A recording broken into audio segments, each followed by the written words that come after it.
now 500 years, awesome to behold.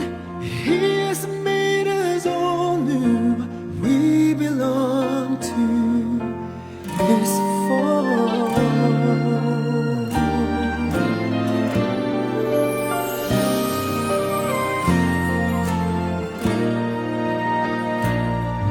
The gospel is a blessing, but also a mission.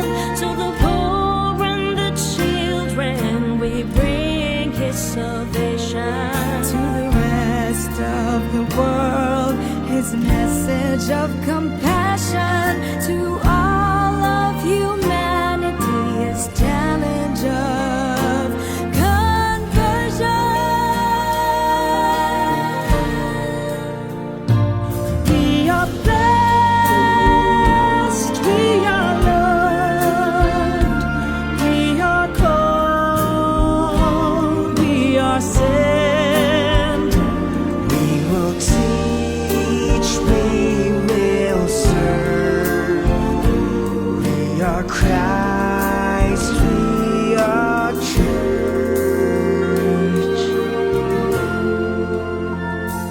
San Lorenzo Ruiz, San Pedro Calungsod, oh holy Filipinos, bring to the good Lord Our praise and gratitude, our offering of love, our pledge to be faithful to the last drop of blood.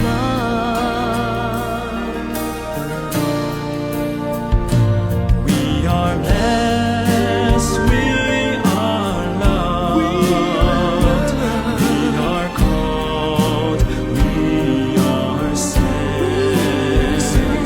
We will teach, we will serve. We are Christ, we are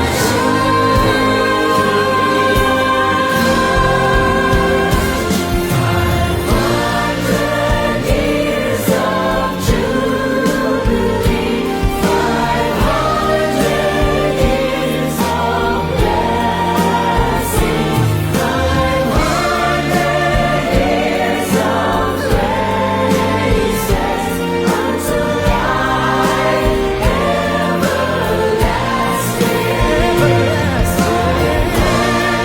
500 years of jubilee, 500 years of blessing,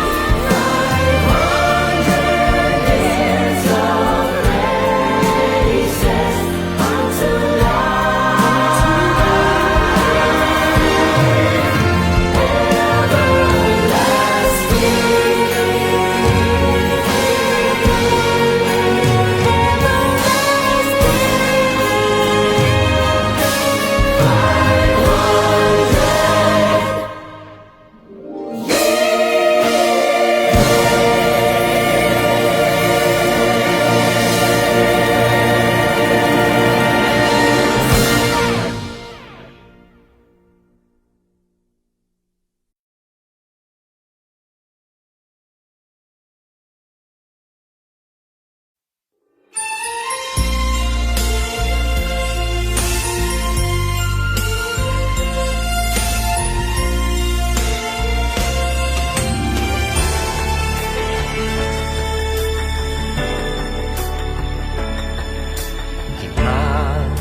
Daang taong biyaya. Salamat Panginoon sa iyong punla. Misyong kaloob sa aming puso, aming sarili ay aming handog. Laging tapat at laging tugon, naririto handa kami, Panginoon. Kami hahayo sa iba't ibang dako, hatid ang iyong salita at paglilingkod. Inang Maria, ang siyang gabay namit lugod, nilalaganap alab ng iyong misyon.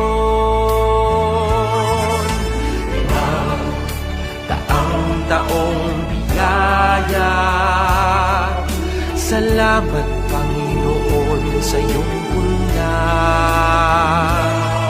Misyon, kaloob sa aming puso, aming sarili ay aming handog, laging tapat at laging tugon, naririto handa kami, Panginoon. Ang mga kaloob na aming alay sa mundo, katarungan, kabanalan, kapayapaan. Sa senyal na ito maniniwala ang mundo, pagmamahal namin sa bawat tao. Ang taong biyaya, salamat, salamat Panginoon. Ang taong biyaya, salamat Panginoon sa iyong puna. Misyon, kaloob sa aming puso, aming sarili ay aming handog, laging tapat at laging tugon, naririto handa kami, Panginoon. Naririto, handa kami,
Ang anghel ng Panginoon ay nagbalita kay Santa Maria, at siya'y nalihig na dalang ng Espiritu Santo.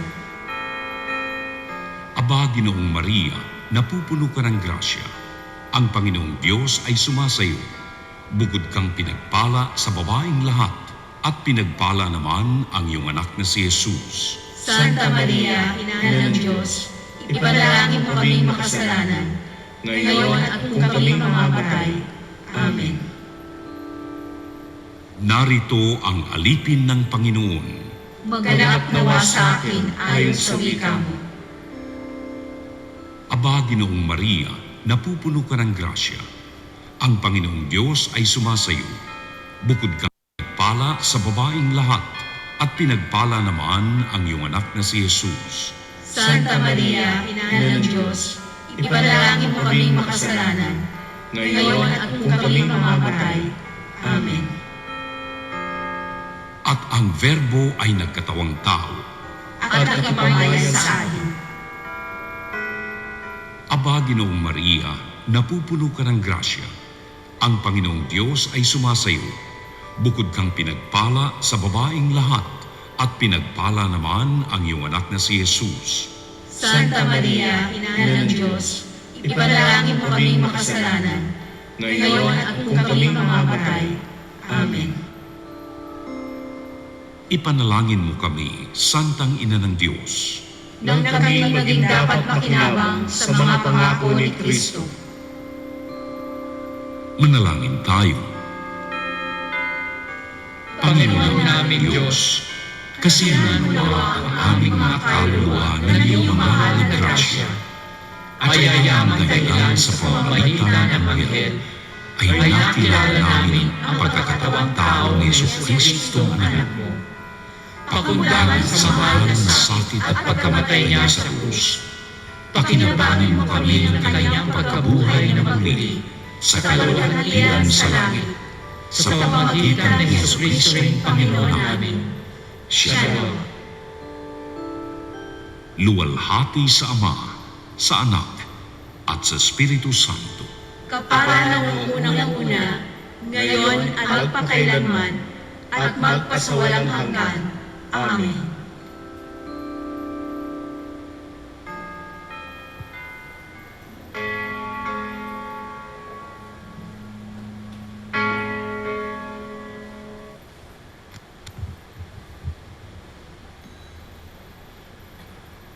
Magandang gabi po sa inyong lahat. Tayo po ngayon ay nasa ika-29 na linggo sa karaniwang panahon. Ang mamumuno po sa ating banal na misa ay si Reverend Father John Zachary Hagisan, OAR. Magstayo ang lahat.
offer this holy sacrifice of the Mass for the birthday of Bernardo, sa ngalan ng Ama at ng Anak at ng Espiritu Santo.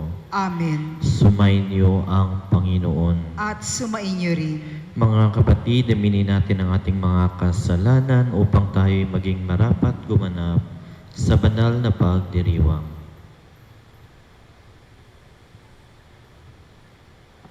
Panginoon, kaawaan mo kami. Panginoon, kaawaan mo kami. Kristo, kaawaan mo kami. Kristo, kaawaan mo kami. Panginoon, kaawaan mo kami. Panginoon, kaawaan mo kami. Kaawaan tayo na makapangyarihan Diyos, patawarin tayo sa ating mga kasalanan at patnubayan tayo sa buhay na walang hanggan. Amen. Manalangin tayo. Ama namin makapangyarihan, gawin mong lagi naming matapat na sundin ang loob mo upang kami wagas na makapaglingkod sa iyo sa pamamagitan ni Jesucristo kasama ng Espiritu Santo magpasawalang hanggan. Amen. Magsiupo ang lahat.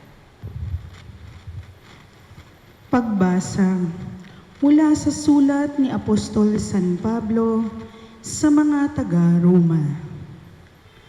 Mga kapatid, nagsasalita ako sa karaniwang paraan para madali ninyong maunawaan kung paanong ipinailalim ninyo ang inyong sarili sa karumihan at sa kasamaang palala ng palala. Ngayon namay, ihandog ninyo ang iyong sarili sa katwiran sa ikapagiging banal ninyo.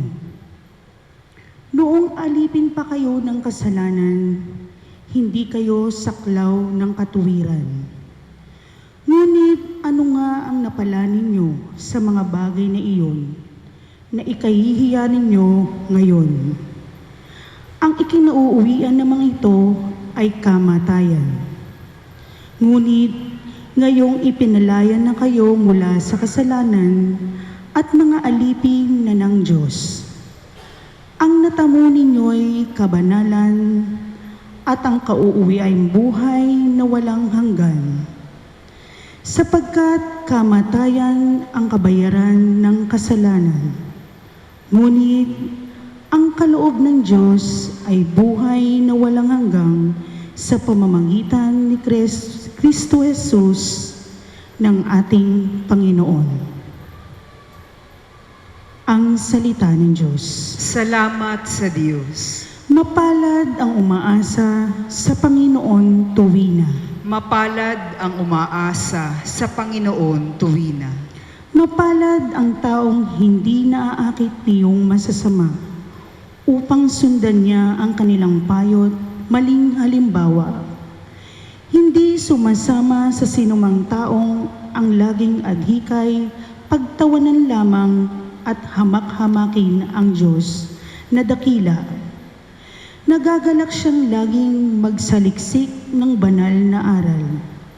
Ang utos ng poon, siyang binubuhay sa gabi at araw. Mapalad ang umaasa sa Panginoon tuwina. Ang katulad niya'y isang punong kahoy sa tabing batisan. Sariwa ang dahot, laging namumunga sa kapanahunan. At anumang gawin ay nakatitiyak na magtatagumpay. Mapalad ang umaasa sa Panginoon tuwina. Ngunit ibang-iba ang masamang tao, ipa ang kawangis.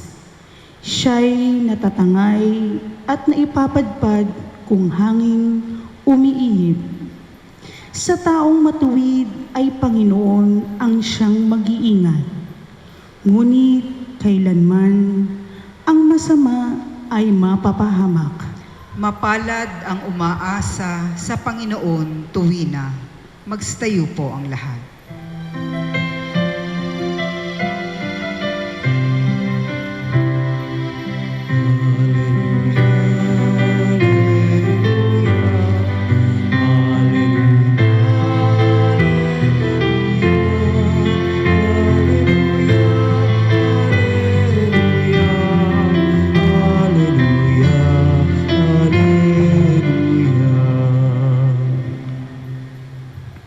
Sumainyo ang Panginoon. At sumainyo rin. Ang mabuting balita ng Panginoon ayon kay San Lucas. Papuri sa iyo, Panginoon. Noong panahong iyon, sinabi ni Jesus sa kanyang mga alagad, "Naparito ako upang magdala ng apoy sa lupa, at sana'y ningas na ito. May isang binyag pa na dapat kong tanggapin at nabagabag ako hanggat hindi natutupad ito. Akala ba ninyo'y pumarito ako upang magdala ng kapayapaan sa lupa? Sinasabi ko sa inyo, hindi kapayapaan kundi pagkakabahabahagi. Mula ngayon, ang 5 katao sa isang sambahayan ay mababahagi. 3 laban sa 2 at 2 laban sa 3. Maglalaban-laban ang ama at ang anak na lalaki, ang ina at ang anak na babae, at gayon din ang biyanang babae at manugang na babae. Ang mabuting balita ng Panginoon. Pinupuri ka namin, Panginoong Hesukristo. Magandang gabi po sa inyong lahat. Napakatindi ng ating ebanghelyo, no?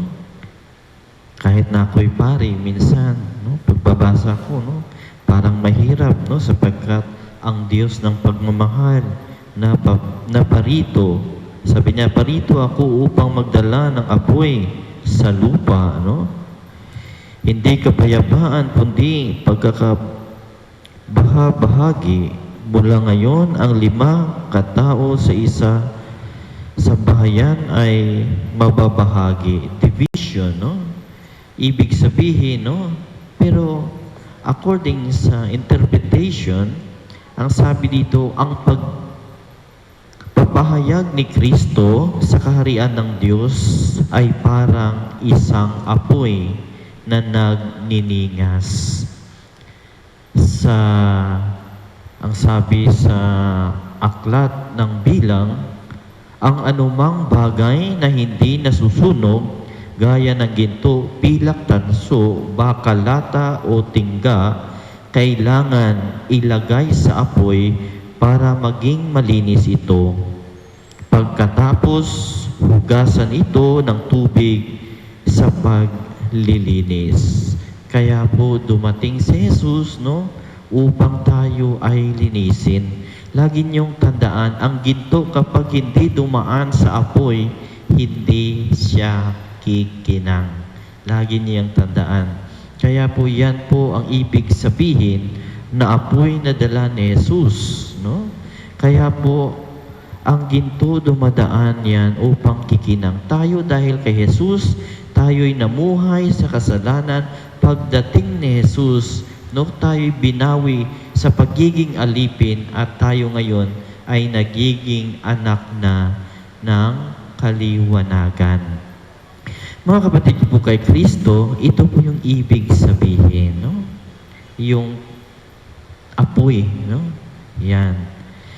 Sa ating ebanghelyo, ang sabi ni Jesus, may binyag na dapat kong tanggapin.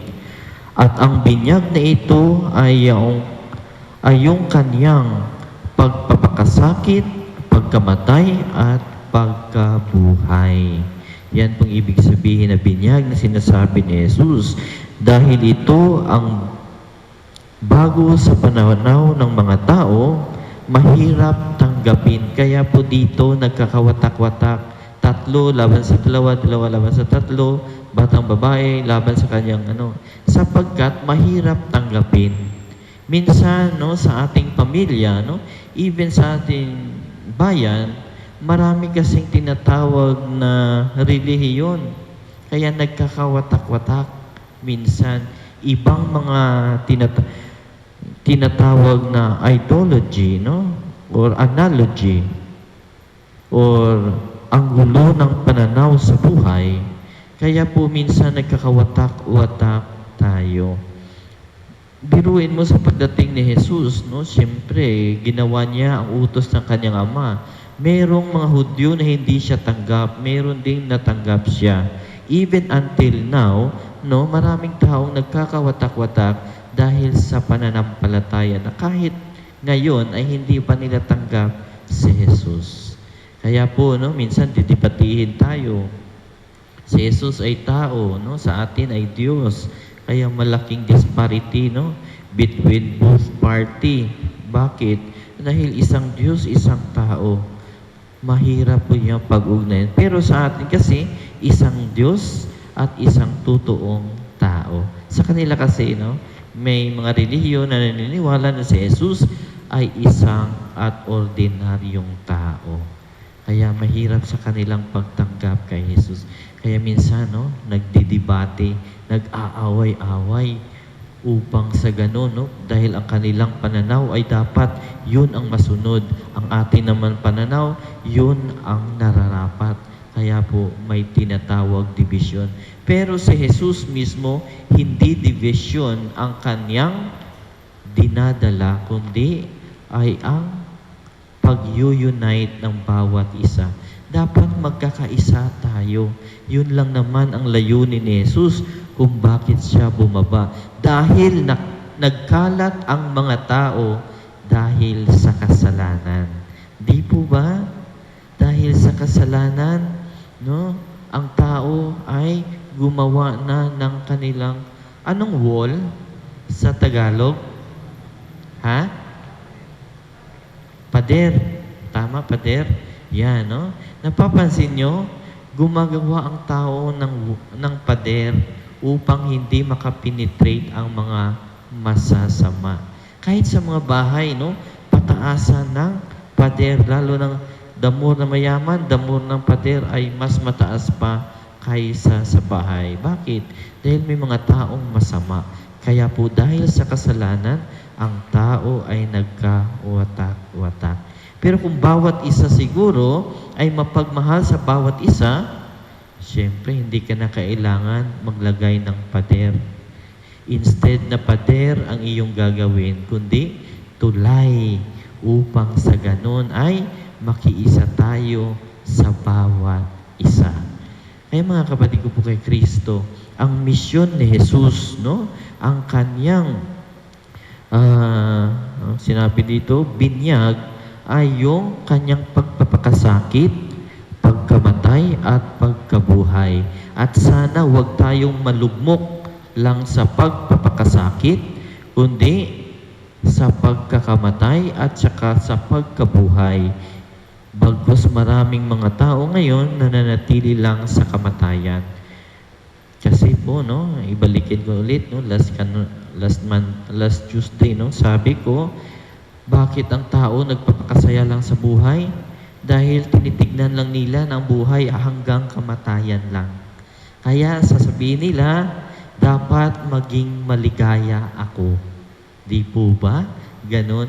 Dahil napakaikli lang ng buhay, dapat maging masaya ako. Hindi na dapat ako magsasakripisyo. Gamitin ko yung pera ko, no, sa kasiyahan ko. Hindi upang itulong sa tao. Bakit? Dahil para sa kanila kapag dumating ang kamatayan, masasayang ang lahat. Kaya hanggang buhay, dapat mag-enjoy. Pero yung sabi bilang, bilang Katoliko, lagi niyong tandaan, may pagkabuhay pa. At sa pagkabuhay, kung ano ang iyong itinanim nung ikay buhay dito, yan po ang aanihin mo sa kabilang buhay. Kaya po si Jesus umalis, no? Upang ipaghanda tayo sa ating matitirahan sa kabilang buhay. May mansyon na ba kayo sa kabilang buhay? O baka squatter pa rin tayo doon, no? Nag-gets niyo ang aking punto na dapat iimpok natin ang kayamanan. Saan? Dito ba sa lupa o sa kabilang buhay? Saan? Sa kabilang buhay. Kapag iimpok mo dito, yung iiwanan mo, mag-aaway-aaway pa yan. Akin ito, no? Binigay ito ni Mama sa akin. Binigay ito ni Papa sa akin, no? Nag-aaway-away dahil sa yamang hindi nila pinaghirapan. Di po ba yung mga tao ngayon, no? Isigulaki na lang. Hindi na naghihirap, sabihin, mayaman naman yung nanay, tatay ko. Marami naman niyang iiwan sa amin. Lagi mong tandaan, kahit kapatid mo, aawayin ka dahil sa pera. Minsan, magkakapatid, nagpapatayan dahil sa pera.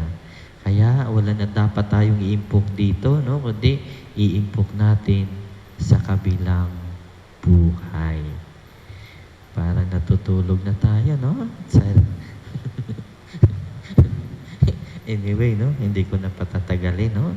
Basta lagi niyong tandaan, lahat tayo ay mamamatay. Okay?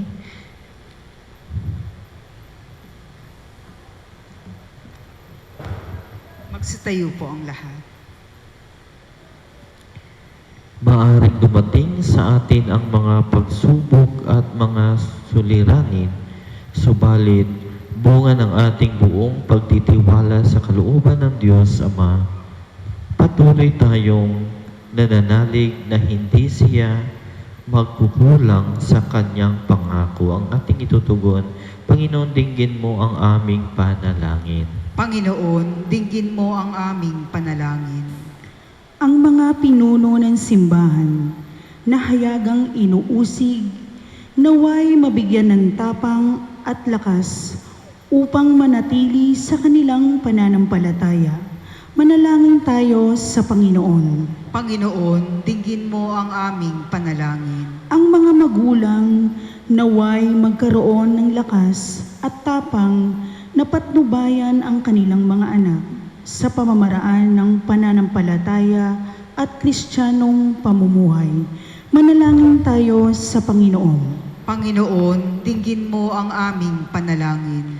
Ang mga pamilya at mga komunidad na pinaghihiwalay ng pagkakaiba ng relihiyon, naway matagpuan ang katotohanan at magpakita ng paggalang sa isa't isa. Manalangin tayo sa Panginoon. Panginoon, dinggin mo ang aming panalangin. Ang mga may sakit, mga matatanda, at mga may kapansanan, naway tumanggap ng pag-ibig at pagkalinga mula sa kanilang mga kapamilya at kaibigan. Manalangin tayo sa Panginoon. Panginoon, dinggin mo ang aming panalangin. Yaong mga namayapa, naway maging maligaya magpakailanman sa kaharian ng Ama. Manalangin tayo sa Panginoon. Panginoon, dinggin mo ang aming panalangin. Ama naming Diyos, ipinadala mo ang iyong anak upang tulungan kami sa aming mga paghihirap. Kalingahin mo kami sa aming mga sakit at bigyang lakas kami upang laging makatugon ng may pananalig sa iyong salita. Hinihiling namin ito sa pamagitan ni Kristo, aming Panginoon. Amen.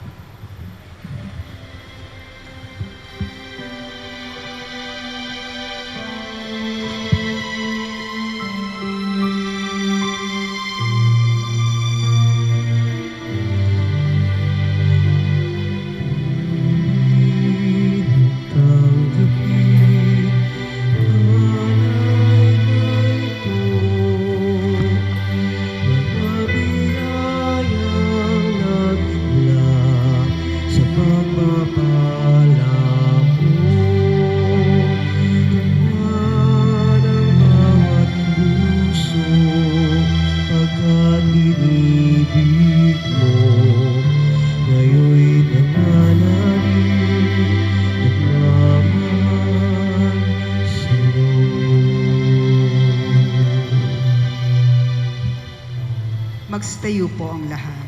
Manalangin kayo mga kapatid upang paghahain natin ay kalugdan ng Diyos amang makapangyarihan. Tanggapin nawa ng Panginoon itong paghahain sa iyong mga kamay, sa kapurihan niya at karangalan sa ating kapakinabangan at sa buong sambayanan niyang banal. Ama naming lumikha, ipagkaloob mong ikaw ay aming kusang mapaglingkuran sa paghahain namin ng mga alay na iyong bigay upang kami dalisay ng iyong pagmamahal. Sa paglilingkod namin ngayong ginaganap, ang banal na pagdiriwang sa pamamagitan ni Jesucristo kasama ng Espiritu Santo magpasawalang hanggan. Amen. Sumainyo ang Panginoon. At sumainyo rin. Itaas sa Diyos ang inyong puso at diwa. Itinaas na namin sa Panginoon. Pasalamatan natin ang Panginoong ating Diyos. Marapat na siya'y pasalamatan. Ama naming makapangyarihan, tunay nga marapat na ikaw ay aming pasalamatan sa pamamagitan ni Jesucristo na aming Panginoon. Lubhang nabagbag ang kanyang loob sa pagkamali ng tao sa sansinukob. Kaya't minabuti niyang siya'y ipanganak ng berheng bukod mong pinagpala sa babaeng lahat.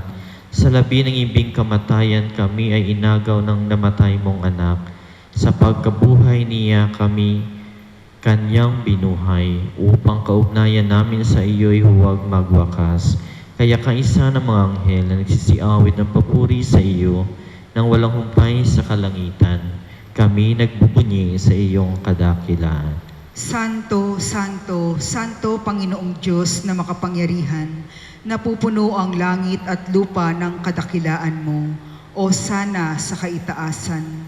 Pinagpala ang naparirito sa ngalan ng Panginoon, o sana sa kaitaasan. Ama naming banal, ikaw ang bukal ng tanang kabanalan, kaya't sa pamamagitan ng iyong Espiritu, gawin mong banal ang kaloob na ito, upang para sa aming maging katawan at dugo ng aming Panginoong Heso Kristo. Bago niyang pinagtiis ang pusang loob na maging handog, hinawakan niya ang tinapay, pinasalamatan kaniya, pinaghati-hati niya iyon, iniabot sa kanyang mga alagad at sinabi, "Tanggapin ninyong lahat ito at kanin. Ito ang aking katawan na ihahandog para sa inyo."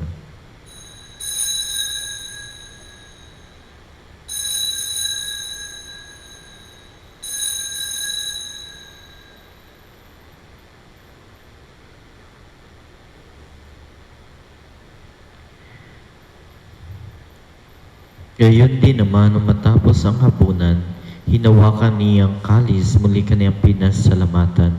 Iniabot niyang kalis sa kanyang mga alagad at sinabi, "Tanggapin ninyong lahat ito at inumin.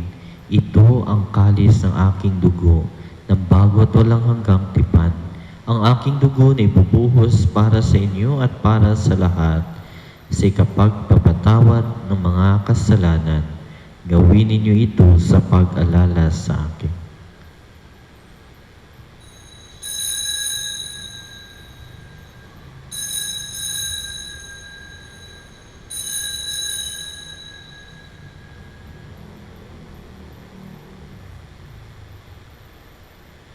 Ang misteryo ng pananampalataya.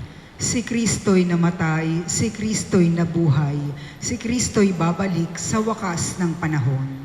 Ama, ginagawa namin ngayon ang pag-alala sa pagkamatay at muling pagkabuhay ng iyong anak. Kaya't inialay namin sa iyo ang tinapay na nagbibigay buhay at ang kalis na nagkakaloob ng kaligtasan. Kami nagpapasalamat dahil kami yung minarapat na tumayo sa harap mo para maglingkod sa iyo. Isinasama namin kami magsasalo-salo sa katawan at dugo ni Kristo ay mabuklod sa pagkakaisa sa pamamagitan ng Espiritu Santo. Amalingapin mong iyong simbahan, laganap sa buong daigdig, puspusin mo kami sa pag-ibig kay isa ni Francisco na aming Papa at ni Jose na aming Obispo at ng Tanang Kaparian. Alalahanin mo rin ang mga kapatid naming nahimlay na may pag-asang sila'y muling mabubuhay. Gayon din ang lahat ng mga pumanaw. Kaawan mo sila at patuloyin sa iyong kaliwanagan. Kaawan mo at pagindapatin kaming lahat na magkasalo sa iyong buhay na walang wakas.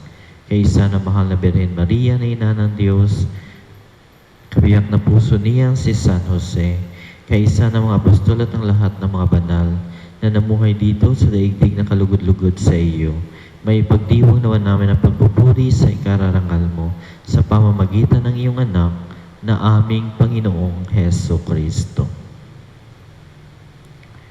Sa pamamagitan ni Kristo, kasama niya at sa Kanya, ang lahat ng parangal at papuri ay sa iyo, Diyos amang makapangyarihan, kasama ng Espiritu Santo, magpasawalang hanggan.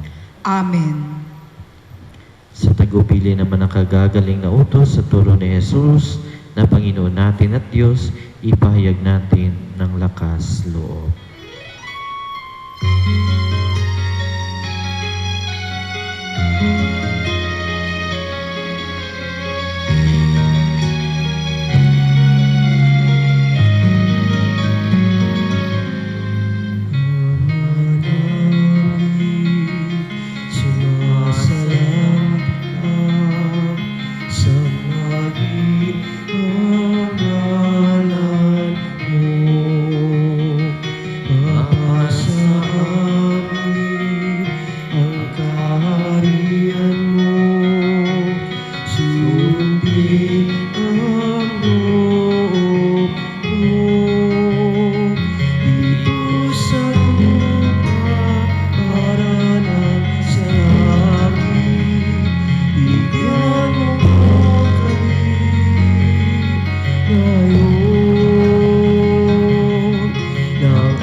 Hinihiling namin kami at diyan sa lahat ng masama, pagkalooban ng kapayapaan araw-araw, iligtas sa kasalanan, at ilayo sa lahat ng kapahamakan.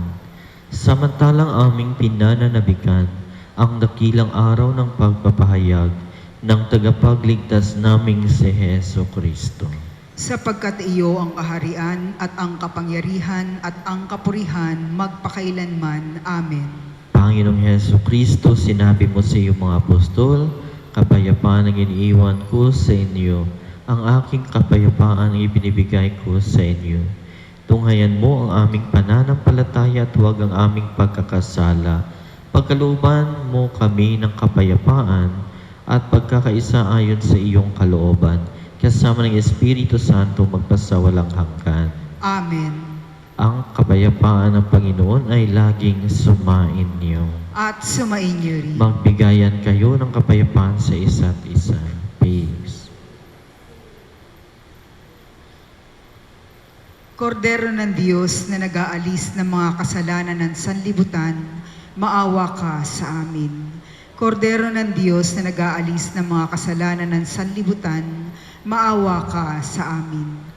Kordero ng Diyos na nag-aalis ng mga kasalanan ng sanlibutan, ipagkaloob mo sa amin ang kapayapaan.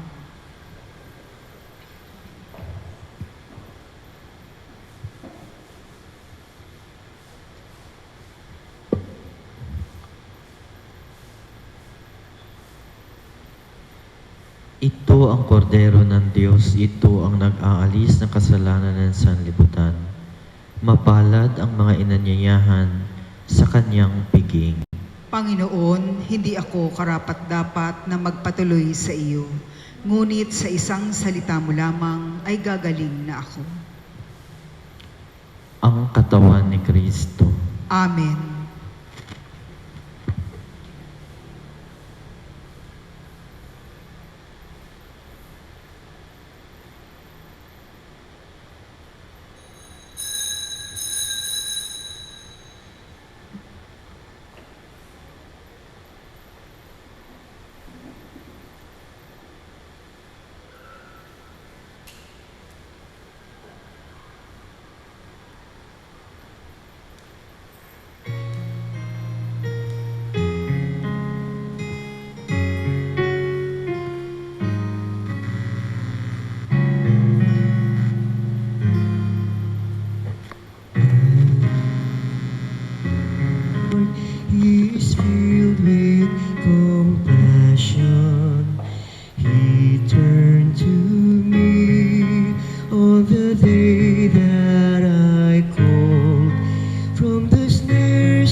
Yes, to the weary return my soul, to the Lord our God, who makes tears away.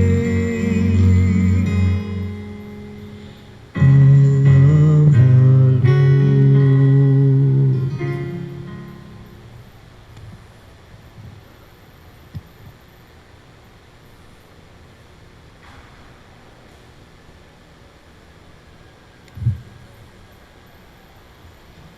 Magstayo po ang lahat. Manalangin tayo. Ama naming mapagmahal, gawin mong sa aming banal na pakikinabang kami ngayon ay iyong matulungan at mahubog para mamuhay sa kalangitan sa pamamagitan ni Jesucristo kasama ng Espiritu Santo magpasawalang hanggan. Amen. Sumainyo ang Panginoon. At sumainyo rin. At pagpalain kayo ng makapangyarihan Diyos, Ama at Anak at Espiritu Santo. Amen. Humayo kayong taglay ang kapayapaan ni Kristo. Salamat sa Diyos.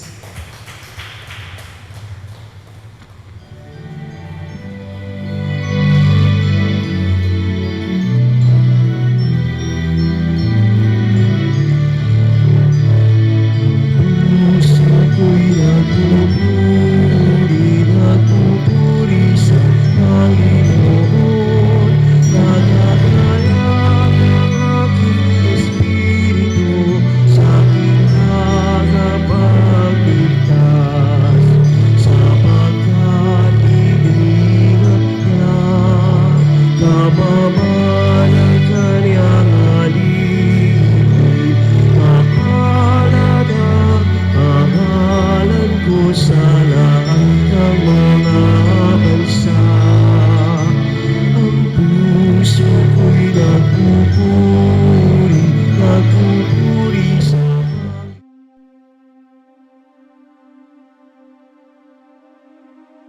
Mahabagin at mapagmahal na Ama, nagsusumamo kami sa iyo upang hilingin ang iyong patnubay laban sa COVID-19 na nagpapahirap sa marami at kumitil na ng maraming buhay. Tungayan mo kami ng may pagmamahal at ipagadya kami ng iyong mapaghilom na kamay mula sa takot sa karamdaman at kamatayan. Itaguyod mo kami sa pag-asa at patatagin sa pananampalataya. Gabayan mo ang mga dalubhasang naatasan na tumuklas ng mga lunas at paraan upang ihinto ang paglaganap nito. Nagpapasalamat kami sa mga bakunang naisulong sa patnubay ng iyong mga kamay. Pagpalain mo ang aming mga pagsisikap na mawakasan ng mga bakuna ang pandemya sa aming bayan. Patnubayan mo ang mga lumilingap sa may sakit upang ang kanilang pagkalinga ay malaki pa ng husay at malasakit. Pagkalooban mo sila ng kalusugan sa isip at katawan, katatagan sa kanilang paninindigang maglingkod at ipagsanggalang sa karamdaman. Itinataas namin ang mga nagdurusa, makamtan nawa nila ang mabuting kalusugan. Lingapin mo rin ang mga kumakalinga sa kanila. Pagkamitin mo ng kapayapaang walang hanggan ang mga pumanaw na. Pagkalooban mo kami ng biyaya na magtulong-tulong tungo sa ikabubuti ng lahat. Pukawin sa amin ang pagmamalasakit sa mga nangangailangan. Sa pagdamay at malasakit namin sa bawat isa, malampasan nawa namin ang krisis na ito at lumago sa kabanalan at pagbabalik loob sa iyo. Hinihiling namin ito sa pamamagitan ni Jesucristo na nabubuhay at naghaharing kasama mo at ng Espiritu Santo, iisang Diyos, magpasawalang hanggan. Amen. Dumudulog kami sa iyong patnubay, mahal na ina ng Diyos. Pakinggan mo ang aming mga kahilingan sa aming pangangailangan at ipagadya mo kami sa lahat ng kasamaan. Maluwalhati at pinagpalang Birhen. Amen. Mahal na Birhen, mapagpagaling sa may sakit, ipanalangin mo kami. San Jose, ipanalangin mo kami. San Rafael Arcangel, ipanalangin mo kami. San Roque, ipanalangin mo kami. San Lorenzo Ruiz, ipanalangin mo kami. San Pedro Calungsod, ipanalangin mo kami.